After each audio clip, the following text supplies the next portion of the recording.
नमस्कार. Vaijapur times news चॅनलमध्ये सर्वांचे स्वागत. पाहूया दिवसभरातील घडामोडी आजच्या बातमीपत्रात. तत्पूर्वी चॅनलमध्ये नवीन असाल तर कृपया चॅनलला सबस्क्राईब करा.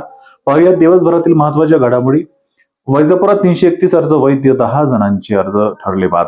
जिल्हा परिषद व पंचायत समिती सार्वत्रिक निवडणुकीसाठी प्राप्त झालेल्या 341 अर्जाची निवडणूक निर्णय अधिकारी डॉक्टर अरुण जराड, तहसीलदार सुनील सावंत यांच्या मार्गदर्शनाखाली गुरुवारी 22 जानेवारी रोजी वैजापूर पंचायत समिती कार्यालयाच्या नामनिर्देशन कक्षात छाननी करण्यात आली. दरम्यान 8 गटांसाठी 151 व 16 गणांसाठी 190 नामनिर्देशन पत्र प्राप्त झाले होते, अशी माहिती निवडणूक कक्षातून देण्यात आली आहे. या छाननीत समदगाव गटातून 1, लासूरगाव गटातून 4 व वांसरगाव गटातून 1 असे 6 नामनिर्देशन पत्र अवैध ठरवण्यात आले. तर मनोर गणातून व लासूरगाव पंचायत समिती गणातून प्रत्येकी 2 असे 4 अर्ज अवैध ठरवण्यात आले आहे. त्यामुळे जिल्हा परिषदेच्या 8 जागांसाठी 145 अर्ज व पंचायत समितीच्या 16 जागांसाठी 186 असे एकूण 331 अर्ज प्रशासनाने वैध ठरवले आहेत. 27 जानेवारी हा अर्ज माघारी घेण्याचा शेवटचा दिवस असल्याने त्यानंतरच निवडणूक रिंगणात किती उमेदवार आहेत हे स्पष्ट होणार आहे. शिरूर गटात उबाटाचे संजय निकम यांचा भाजपचे सुनील पैठणबगारे यांच्या अर्जावर आक्षेप. शिरूर जिल्हा परिषद गटात सुनील पैठणबगारे यांनी भाजपतर्फे आपला उमेदवारी अर्ज भरला आहे. तर शिवसेना उद्धव बाळासाहेब ठाकरे पक्षातर्फे संजय निकम यांनी नामनिर्देशन पत्र दाखल केले आहे. छाननीच्या वेळी संजय निकम यांनी भाजपचे सुनील पैठणबगारे यांच्या उमेदवारी अर्जावर आक्षेप घेतला. या प्रकरणी निवडणूक निर्णय अधिकारी डॉक्टर अरुण जराड यांच्या समोर गुरुवारी दुपारी दोन्ही बाजूच्या वकिलांनी युक्तिवाद केला. त्यानंतर निवडणूक निर्णय अधिकाऱ्यांनी हा निर्णय शुक्रवार पर्यंत निकाल देण्यात येणार असल्याचे स्पष्ट करण्यात आले आहे.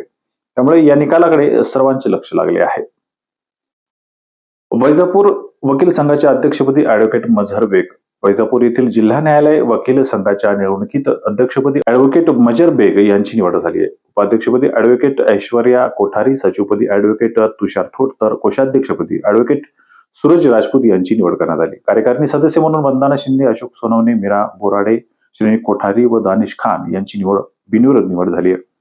नूतन कार्यकारिणीचा सत्कार करण्यात आला.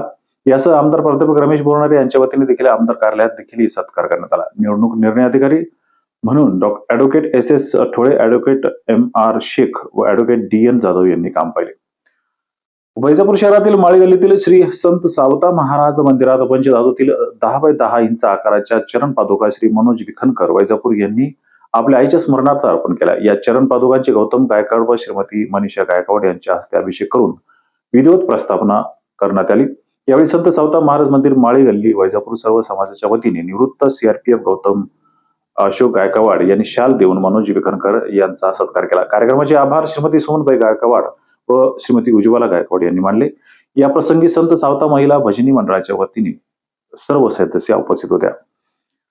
शाहीर विजय मोकळे यांना महाराष्ट्र रत्न गौरव पुरस्कार जाहीर. कवी गायक शाहीर विजय कुमार मोकळे करंजगावकर यांना टॅलेंट कट्टा महाराष्ट्र राज्य व नालंदा विद्यापीठ यांच्या वतीने दिला जाणारा बहुप्रतिष्ठित महाराष्ट्र रत्न गौरव पुरस्कार जाहीर करण्यात आलाय.